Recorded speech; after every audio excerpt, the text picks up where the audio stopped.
Hey everyone, welcome back to Talk Tickers. Now, we're usually up to our eyeballs in earnings calls, right? Dissecting those balance sheets and, deciphering all that glorious CEO speak. But, whoa, hold on to your hats, folks. We got some breaking news, and it's big enough to derail even our, earnings-obsessed train here. The Fed just announced another interest rate cut. Yeah, that's right. And while the cut itself wasn't, totally unexpected, it's the Fed signaling about future cuts. That has everyone buzzing. Forget earnings whispers. We got rate cut murmurs to decode now. The headline news. Fed slashed those rates by another quarter point, putting that target range at 4.25% to 4.5%. So that brings us right back to where we were in December of last year. Yeah. Sounds pretty simple, right? Well, here's where things get a little nest. Interesting.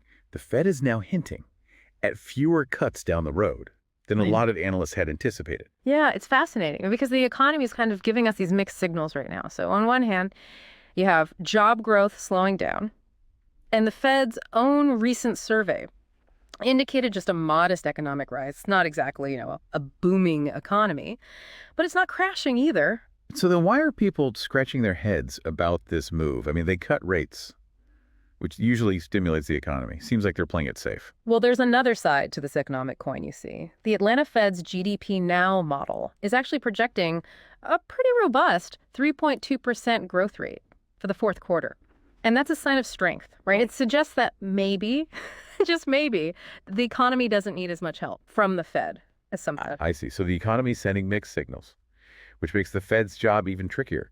It's like they're trying to drive a car with one foot on the gas and the other on the brake. Yeah, that's a great analogy. And then to add another layer of complexity here, we have to consider what the Fed is saying about their future plans. You remember the dot plot? Of course. Our favorite way to, peer into the minds of Fed officials and see where they think rates are headed. Exactly. Think of it like a map of their predictions, with each dot representing one Fed official's rate forecast. Now, if we compare the September dot plot to the one released today, there's been a dramatic shift. Back in September, a lot of those dots were clustered around 4 or even 5 rate cuts in 2025. But now, most of them have huddled closer together, suggesting only 2 cuts. So that's a pretty big change in sentiment. Yeah, it's like they all got a memo overnight saying, hey, let's be a little less enthusiastic about cutting rates. But why this sudden change of heart? Well, there are a few factors at play here. And one of the big ones is inflation. It's the boogeyman that keeps central bankers up at night. And right now, it looks like inflation might be a bit stickier than the Fed would like. So they're worried that cutting rates too aggressively could unleash the inflation monster. That's right. The Fed has a target of 2% inflation, and they use a specific measure called the Personal Consumption Expenditures Price Index, or PCE. To track it is a broad measure of consumer prices, and it's the Fed's preferred gauge of inflation. Okay, so the PCE is like the Fed's inflation barometer, and what's it telling them right now? Well, the latest projections indicate that the PCE is going to come in hotter than expected. We're talking 2.4% for the headline number, and a sizzling 2.8% for the core reading, which strips out those volatile food and energy prices. So that's a clear sign that inflation is still a concern. So higher inflation means the Fed is less likely to cut rates further. Makes sense? But how does this actually affect you and me? Like, why should our listeners care about all this economic jargon? That's a great question. And the truth is, the Fed's decisions have a ripple effect throughout the economy. Higher interest rates mean it costs more for businesses to borrow money, which can slow down investment and hiring. It also affects consumers, making it more expensive to finance things like cars and houses. Right? Higher rates hit our wallets in all sorts of ways, from mortgages to credit card debt. So this isn't just, some abstract economic concept. It has real world implications for everyone. Absolutely. And to make things even more interesting, we have to factor in the political landscape. The upcoming policies of the president-elect are adding another layer of uncertainty to the economic outlook. The political wild card. Can't talk about the economy without acknowledging, the potential impact of upcoming policies, right? Exactly. We're talking about potential tariffs, tax cuts, and other measures that could either fuel or dampen inflation. And the Fed has to consider all these factors, even if the details are still unclear. It's like trying to solve a puzzle with some of the pieces missing. And speaking of puzzles, you know what else I find intriguing? There are some interesting historical parallels to what we're seeing today. Oh, I do love a good history lesson. What are you thinking of? Well, remember back in 2018, when the Trump administration was imposing tariffs. Yeah, there were a lot of unknowns back then, similar to what we're facing now. Exactly. And back then, the Fed even ran some simulations that suggested rate hikes might be needed if the economy got too hot.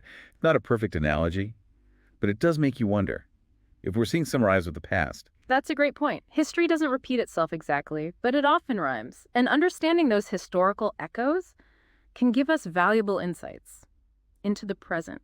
And, while we're on the topic of historical context, let's not forget the whole soft landing debate that's been swirling around. Oh, yeah. The idea that we can somehow, tame inflation without triggering a recession. Some economists even believe we've already achieved it. Isn't that considered like the economic holy grail or something? Yeah, certainly. A very desirable outcome. But let's not get ahead of ourselves. While some indicators do suggest that we might be in, soft landing territory, sustaining it is a whole other challenge. The global economic landscape is still evolving. And there are plenty of headwinds out there that could knock us off course. So you're saying it's like walking a tightrope. Yeah. One wrong step and splat. Precisely. It requires a very delicate balancing act from the Fed. Yeah. Maybe a bit of luck, too. You remember back in 2018, when we were talking about those historical parallels? Well, one of the key takeaways from that period is that the Fed's actions can sometimes have unintended consequences. Back then, they were raising rates to combat inflation, and it ultimately contributed to a slowdown in economic growth. This time around, they're cutting rates. But the underlying challenge remains the same: how to strike that elusive balance between price stability and economic growth. It's like trying to thread a needle in a hurricane. That's it. Let's bring this back to our listeners for a second. We've been throwing around a lot of economic jargon. Right. But what does this all really mean for the average investor? Here's the bottom line. This rate cut and the Fed's cautious outlook on future cuts really signals a potential shift in the economic landscape. They're telling us that inflation is still a major concern and that they're willing to keep rates higher for longer if that's what it takes to bring it under control. So what you're saying is this isn't your typical, cut rates and watch the economy soar scenario. Exactly. This is a much more nuanced situation. The Fed is trying to navigate a complex web of economic forces, and they're sending a message of cautious optimism. They're acknowledging the slowdown, but they're also wary of fueling inflation. And for investors, that means we need to be prepared for a potentially longer period of higher interest rates, which could have implications for everything, from stock valuations to bond yield. Precisely. It's a reminder that the investment landscape is constantly evolving, and we need to stay informed and adapt our strategies accordingly. Speaking of adapting strategies, this seems like the perfect time for our This Is Not Financial Advice segment, where we throw out a completely outrageous but somewhat plausible trade idea, just for kicks. Oh boy. Here we go. Don't forget, folks, this is purely hypothetical and for entertainment purposes only. We're not licensed financial advisors, so please don't base your investment decisions on our rambling. Of course. All the usual disclaimers apply. But for those brave souls who love a bit of speculative fun, let's dive into a trade idea, inspired by the Fed's latest move. Remember how we were talking about those mixed economic signals? Wow. Let's play both sides of the field. I'm intrigued. Lay it on me. Okay, so on one hand, we have the possibility of continued economic weakness if the Fed's rate cuts aren't enough to stimulate growth. On the other hand, we have that looming threat of inflation, which could rear its ugly head if the Fed eases up too much. So how do we play this? You're going to tell me to buy an umbrella and a pair of sunglasses, aren't you? Huh? You know me too well. But in this case, our umbrella is going to be a short position on homebuilder ETFs like XHB and ITB. These tend to be sensitive to interest rate changes. And if the economy does weaken further, we could see a pullback in the housing market. Makes sense. So if the economy sputters and housing takes a hit, your short position will benefit. But what about the inflation hedge? Where does sunglasses come in? That's where things get interesting. To protect ourselves from the potential for rising inflation, we're going to pair our homebuilder short with a long position in something that benefits from inflation. Gold. Gold. The classic inflation hedge. I like it. But isn't that a bit too predictable? Maybe. But here's the twist. Instead of buying physical gold or a traditional gold ETF, we're going to go for something a little more unconventional. We're going to buy call options on a gold mining ETF like GDX. Call options. Now that's spicy. You're really leveraging up the potential gains if inflation takes off. But remember, folks, options trading can be risky. Those calls could expire worthless if gold doesn't move in the direction you're expecting. Absolutely. And that's why position sizing and risk management are crucial here. We're not betting the SARM on either side of this trade. It's more about creating a balanced portfolio that can potentially benefit from multiple scenarios. Mhm. And let's be clear, this is just a hypothetical thought experiment. We're not providing financial advice, and this is not a recommendation to buy or sell any specific securities. Well said. And remember, folks, the beauty of investing is that there are countless ways to approach the market. What works for one person might not work for another. The key is to do your own research, develop a strategy that aligns with your risk tolerance and goals, and never invest more than you can afford to lose. Couldn't have said it better myself. Yeah. Now, let's wrap up this wild ride of a deep dive with a final thought-provoking question for our listeners. Go for it. We've talked a lot about the Fed's decision, the economic outlook, and even some outrageous trade ideas. But here's something to ponder. What if the real story isn't about interest rates or inflation at all?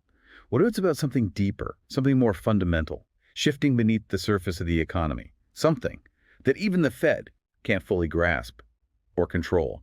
That's the question I'll leave you with. Ooh, that's a good one. It's a reminder that the world of finance and economics is full of unknowns, and that sometimes. The most important insights lie in the questions we ask, not necessarily the answers we find. All right, before we sign off, let's just reiterate that giant flashing "this is not financial advice" sign. We're just two finance enthusiasts, exploring ideas here.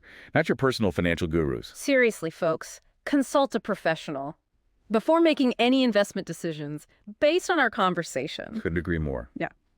Now, remember that outlandish trade idea we were tossing around? Shorting home builders? And going long gold, what if?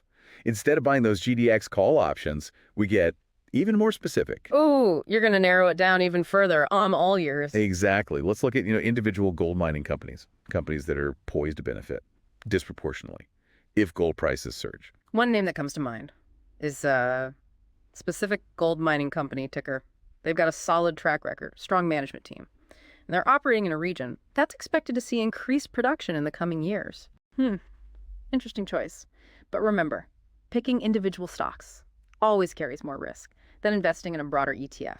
It's crucial to do your own research on specific gold mining company ticker, understand their financials, and, assess their growth potential before making any decision. Absolutely. And that's why we emphasize that this is purely hypothetical. We're just brainstorming, Yeah. exploring different angles, Yes. and trying to connect the dots Yeah. between the Fed's actions and potential investment opportunities. The real takeaway here is that informed investors are always thinking ahead, anticipating potential scenarios, and adjusting their strategies accordingly. Well said.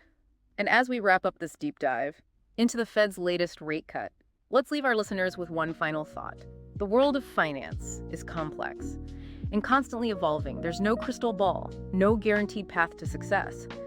But by staying informed, thinking critically, and asking the right questions, we can navigate the uncertainties and make smarter decisions. Couldn't have said it better myself. And on that note, thanks for joining us on Talk Tickers. We'll be back soon with more deep dives into the world of earnings calls and breaking news that matters to your portfolio. Until then, happy investing.